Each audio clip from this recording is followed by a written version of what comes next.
Langit mendung menggantung di atas langit SMA Nusantara. Rintik hujan belum jatuh, tapi udara sudah terasa lembab dan kelabu. Di dalam gedung sekolah yang tak terlalu ramai, seorang siswi duduk di pojok perpustakaan. Matanya tertuju pada deretan rak buku yang berjejer rapi. Namanya Alia, gadis kelas 11 yang lebih sering menyendiri, tenggelam dalam dunia tulisan dan imajinasi. Alia sedang mencari satu buku yang sudah lama ingin ia baca, Senja yang diam-diam merindu. Buku itu terkenal dan biasanya selalu dipinjam orang lain. Tapi hari ini ia berharap keberuntungannya berpihak. Tangannya menyusuri deretan huruf S di rak fiksi. Matanya berbinar saat melihat punggung buku dengan sampul jingga lusuh itu. Tapi sebelum ia sempat meraihnya, tangan lain lebih cepat mengambilnya. Alia menoleh. Seorang cowok berdiri di belakangnya. Wajahnya dingin, pandangannya datar, seragamnya rapi, dan rambutnya sedikit berantakan, seperti belum disisir dari pagi. Dia adalah Rafa, siswa satu angkatan yang terkenal pendiam dan misterius.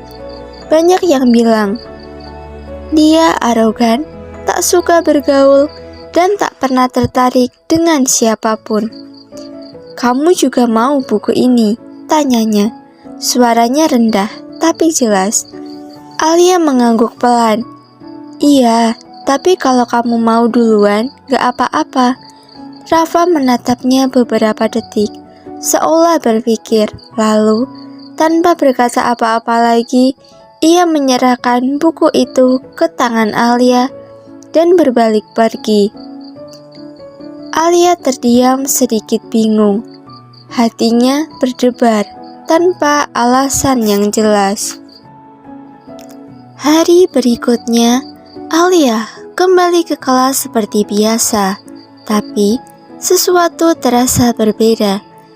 Kursi kosong di sebelahnya, yang biasanya dibiarkan begitu saja oleh siswa lain, kini telah terisi.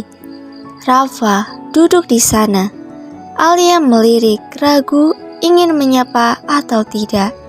Tapi cowok itu hanya membuka bukunya, tidak menunjukkan minat untuk bicara. Waktu berjalan lambat. Saat istirahat tiba, Alia memberanikan diri bertanya, "Kenapa duduk di sini?" Rafa tidak langsung menjawab. Ia hanya berkata singkat, "Tempat lain penuh." Alia menunduk sedikit kecewa. Tapi entah kenapa ada senyum kecil yang tertahan di bibirnya. Mungkin karena meski tanpa alasan yang jelas, kehadiran Rafa membuat hatinya merasa hangat. Sejak hari itu, Rafa tak lagi duduk di tempat lain. Dia selalu ada di sebelah Alia, diam, tenang, tapi tak pernah pergi. Di balik dinginnya tatapan Rafa, Alia merasa seperti sedang membuka pintu rumah yang sudah lama tertutup. Ia belum tahu bahwa hati yang dingin itu perlahan akan belajar menyala kembali, karena cinta kadang hadir tanpa suara.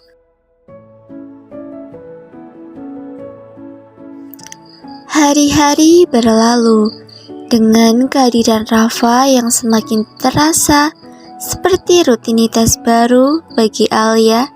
Mereka duduk bersama di kelas, berbicara sedikit tentang pelajaran, dan sesekali bertukar pandang ketika saling mendengarkan musik lewat earphone. Meski tak ada kata-kata yang banyak, namun ada kenyamanan yang tercipta. Alia mulai merasa dalam keheningan itu ia bisa melihat sisi lain dari Rafa yang tak pernah terlihat oleh orang lain.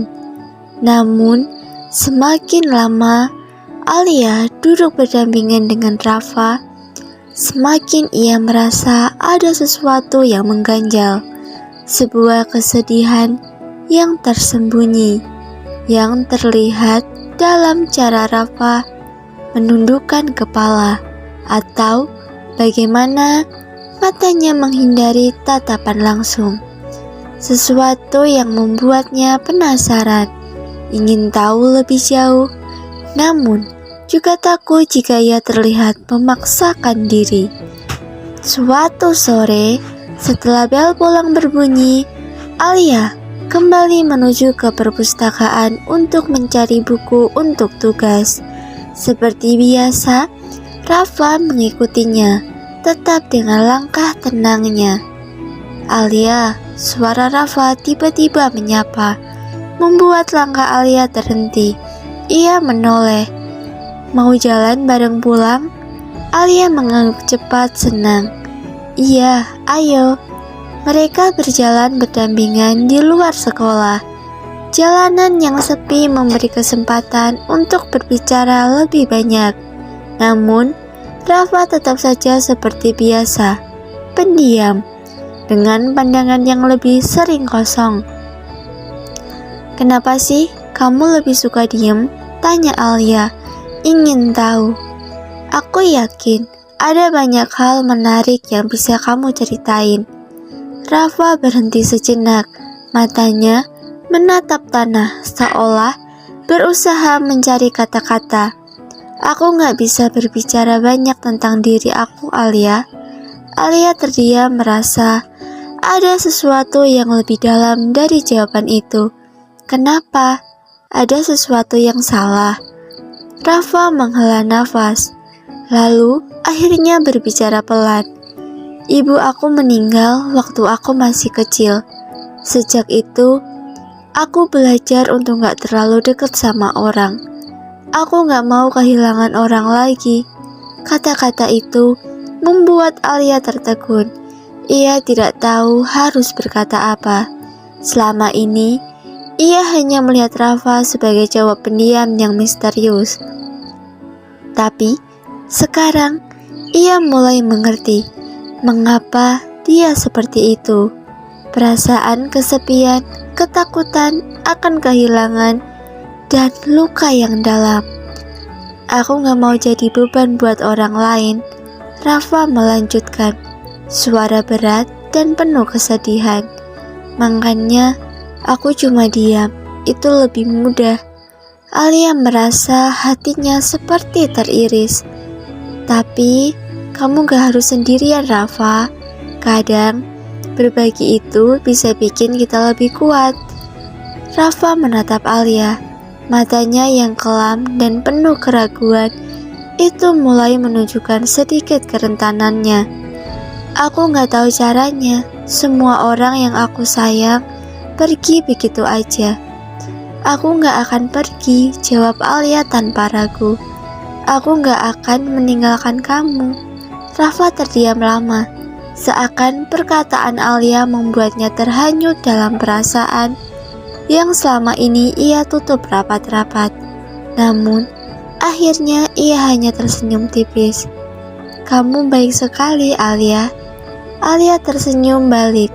Mereka melanjutkan langkah mereka. Namun, kali ini rasanya ada sesuatu yang berbeda. Sebuah kenyamanan yang lebih mendalam. Seperti dua hati yang mulai saling memahami tanpa perlu banyak kata. Rafa yang tertutup mulai menunjukkan sedikit celah di hatinya. Tapi, apakah Alia cukup kuat untuk menahan beban luka yang begitu dalam? Atau justru dia yang akan menjadi rumah bagi Rafa yang penuh dengan kenangan? Cerita mereka belum selesai, dan siapa tahu kamu bisa nemu bagian dari dirimu di dalamnya. klik subscribe ya. Kita lanjut bareng di episode berikutnya.